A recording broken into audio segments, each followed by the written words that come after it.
Kardom B News 7 Than Bang Nili Bapuram Senar Non Birtang Tonpen Arjuponikha Pini Jakong ni Phai Krehiniar ni Karbi Anglong Arlo Kedo Adivasi Suraksha Committee Atum APSLC Asong Along Chepa Ogdun Lape Non Birtang Tonpen Langponikha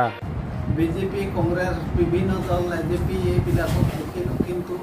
আদিবাসীৰ কাৰণে একো নকৰিলে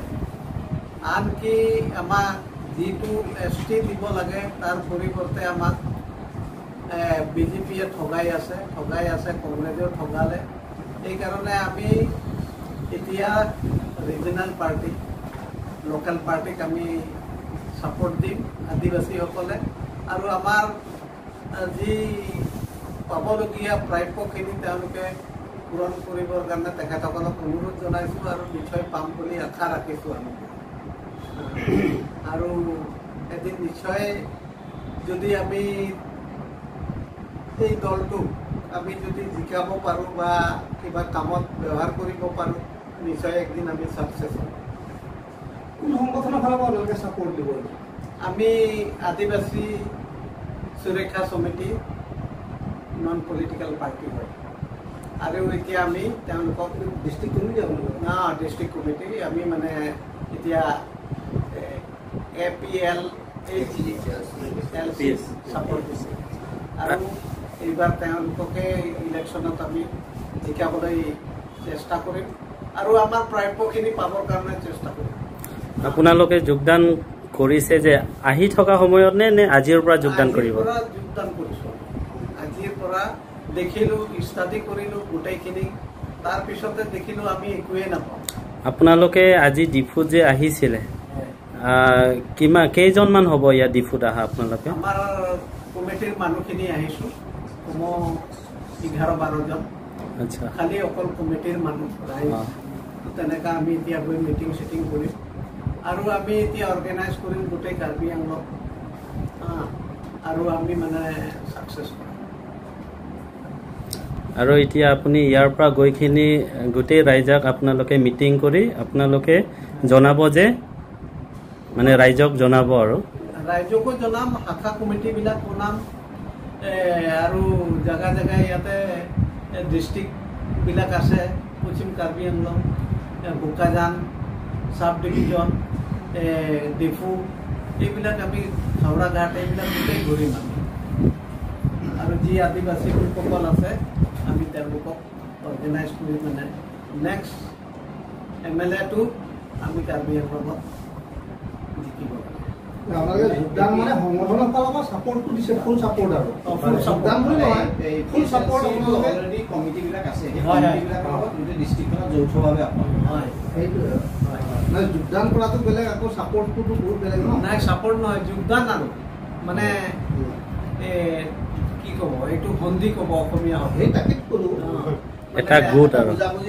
এটা গোট আৰু মানে বুজাবুজিৰ মাজতে চলি যাব আৰু আহি থকা যেটো MLA ইলেকশন ফৰ্মত MLA অকল নহয় আমি ইয়াতো কাৰ্বি আংলঙত থাকিবলৈ আছে অসম চৰকাৰে আমাক ST নিদিয়ে আমিতো ইয়াতে থাকো যেতিয়া কাৰ্বি আংলঙৰ যোগেদি আমি ST-টো খুজিব লাগিব আৰু তেখেতসকলে নিশ্চয় দিব সংবিধানত আছে যেতিয়া আমি জোৰদাৰকে তেওঁলোকক অনুৰোধ জনাম আৰু যেটো সংবিধানত আছে আমি পামেই কিন্তু অসম চৰকাৰে আমাক ঠগিয়ে আছে সদায় ঠগি আছে আমি আৰু কিমান সহ্য কৰিম এতিয়া স্যাটেলাইট কাউন্সিল দিছে এইটো কি কৰিব কি ডেভেলপমেন্ট কৰিব এইটো কৰি দেখাওকচোন হেমন্ত বিশ্ব শৰ্মাই কৰি দেখাব পাৰে কিন্তু একোৱে নাই এতিয়ালৈকে এক টকাও দিয়া নাই কোনো আদিবাসী এই সংগঠনৰ ল'ৰাবিলাকক দিয়াই নাই কেতিয়া দিবহি কেতিয়া উন্নত কৰিব আপোনালোকৰ এজন MSC আছে আপোনালোকৰ এজন MSC আছে MSC নাই আদিবাসী নহয় এইজন আদিবাসী MSC নহয় মই ডাঠেৰে ক'ব পাৰোঁ এইটোতো আদিবাসী ভাষা জানিলে যে আদিবাসী হ'ব সেইটো নহয় এইটোতো তেলেঙ্গানা মানুহ হয় তেলেঙ্গানাৰ মানুহ এইটো লিষ্টত চাওক আপোনালোকে লিষ্টত চাওক আদিবাসী লিষ্টত চাওক এনে সি গৈ যদি ট্ৰাইবেল হয় বুলি ক'লে নহ'ব নহয় এইটোতো লিষ্টটো কালিতো ই কেঞ্চেল হ'ব মোৰ ল'ৰা যদি IAS দিয়ে তেতিয়া সি আউট হ'ব লাগিব ই নাপাব আদিবাসী ক'লে নহ'ব নহয় BJP মানে কণা হাঁহক পতা ধান দিয়াৰ নিচিনা দিছে। এইটোতো এই আদিবাসীহে খুজিলে টিকেট, কিন্তু দিলেতো তেলেংগাত, এইটো নহ'ব। তেলেংগানাৰ মানুহ, বাগানতো চব মানুহ, বেংগলী মানুহ আছে, অসমীয়া মানুহ আছে, এইটোতো কেতিয়াও সি আদিবাসী নহয়, এই বুলি আমি মানি নল'ম নহয়। এইটো আমিতো সি যদি হাই ৰেংকত যায় আমি কেছ কৰিম তাৰ ওপৰত, নকৰিম নেকি? এইটো কথা আছে, কিন্তু আমাক কিমান দিন থাকিব? আমি এতিয়া একো বিশ্বাস নকৰে। আমি এতিয়া যি লোকেল পাৰ্টি আছে আমি মানে নিশ্চয় পাম বুলি আশা ৰাখিছোঁ আৰু আহিছোঁ আজি মানে পাৰ্টিতে অলপ ক্লিয়াৰ কৰি দিম সেইটো পঢ়ি দিয়ক আজি নালাগে। আজি আমি APRCৰ লগত মানে যোগদান কৰিলোঁ আদিবাসী সুৰক্ষা সমিতিৰ যোগেদি, আৰু এই সুৰক্ষা সমিতি সকলোভাৰ কাৰ্বি আংলঙতে ইয়াত মেম্বাৰ আছে, আৰু ইয়াৰ পৰা এই সমিতিৰ যোগেদি আপোনালোকে জানিব মানে এটা ৰুৰেল ডেভেলপমেণ্ট ৰিচাৰ্চ চেণ্টাৰো অনা হৈছে দিল্লীৰ পৰা। এনেধৰণৰ এৱাৰনেছ কামবিলাক কৰি থাকে। ৰাজনীতিৰ ক্ষেত্ৰত আমাৰ জনগোষ্ঠীটো আজি যি পৰ্যায়ত আছে, সেই 47 চনত যি পৰ্যায়ত আছিলে আজিও সেই পৰ্যায়ত আছে। আজি ভূমিৰ মানে সমস্যা আছে। আজি আমাৰ মানুহবিলাকে একেবাৰে দৰিদ্ৰ সীমাৰেখাৰ তলত আছে। আজি ইয়াৰ পিছত যাই 1 বিঘা মাটি যদি নামজাৰি কৰিবলৈ গ'লে 10,000 টকা বিচাৰে। গতিকে এইবিলাক আমাৰ যিবিলাকে নেশ্যনেল পাৰ্টিবিলাক গ্ৰহণ কৰি আছিলে, তেওঁলোকে কোনো দিনেই এই জাতিটোৰ কাৰণে একো এটা নকৰিলে, ভাল কাম নকৰিলে, মানে ৰেছপনচিবিলিটি থকা ৰাজনীতি তেওঁলোকে নকৰিলে। জাতি জনগোষ্ঠীক প্ৰটেকশ্যন দিবৰ কাৰণে, সুৰক্ষা দিবৰ কাৰণে তেওঁলোকে কামেই নকৰিলে। এতিয়া উদাহৰণস্বৰূপে মই কওঁ, আমাৰ বোকাজান MSC সমষ্টি আগতে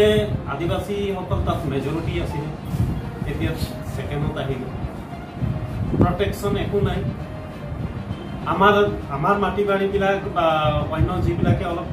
মানে কি ক'ব, ইণ্টেলিজেণ্টবিলাক ক'ব, তেওঁবিলাকে চলে বলে কৌশলে লৈ আছে, উপায় নাই। লগতে আমাৰ ল'ৰা ছোৱালীবিলাকে এতিয়া লোকক দেখি, আনক দেখি অলপ লিখা পঢ়া শিকি আছে, তেওঁবিলাকৰো একো ৰোজগাৰ নাই। সেই কেৰেলাত, বম্বেত গৈ তেওঁবিলাকে হাজিৰা কৰি আছে, একো নাই আমাৰ মানে। আৰু এইবিলাক দেখি শুনি আমাৰ আস্থা নাইকিয়া হ'ল মানে নেশ্যনেল দলবিলাকৰ ওপৰত। আৰু সেইকাৰণে আমি আঞ্চলিকতাবাদৰ ওপৰত আমি এটা বিশ্বাস ৰাখিছোঁ। আমি মিলিজুলি সকলোৱে সুন্দৰ এটা কাৰ্বি আংলং গঢ়াৰ আমি সপোন দেখিছোঁ, আৰু এইবিলাকো আমাক আঁকোৱালি লৈছে। আমি একেলগতে মিলি আহিবলগীয়া দিনবিলাকত পৰ্যায়ক্ৰমে কি কাম আছে আমি ছাকচেছ কৰিবৰ কাৰণে আমি যথেষ্ট আমি চেষ্টা কৰি যাম। আমাৰ আজি আৰু এই মঞ্চৰ পৰাই আমি আমাৰ কাৰ্বি আংলঙত থকা সকলো আদিবাসীবিলাকক আমি আহ্বান জনাইছোঁ, আপোনালোকৰ যোগেদি সেইবিলাকেই আহক। ভূমিৰ সমস্যা আছে, ল'ৰা ছোৱালীবিলাকৰ আনএমপ্লয়াৰৰ সমস্যা আছে। তাৰপিছত আমি এটা যিটো ST মুভমেণ্ট চলাই আছোঁ,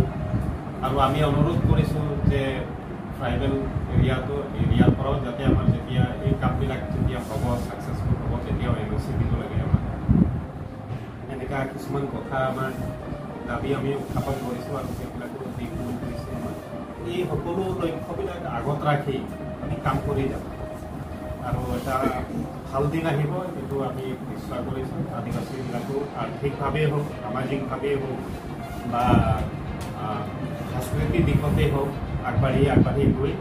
আমি সকলোৱে মিলা মিলি এটা সুন্দৰ কাৰ্বি আংলং গঢ়িম, এইটো কথা আমি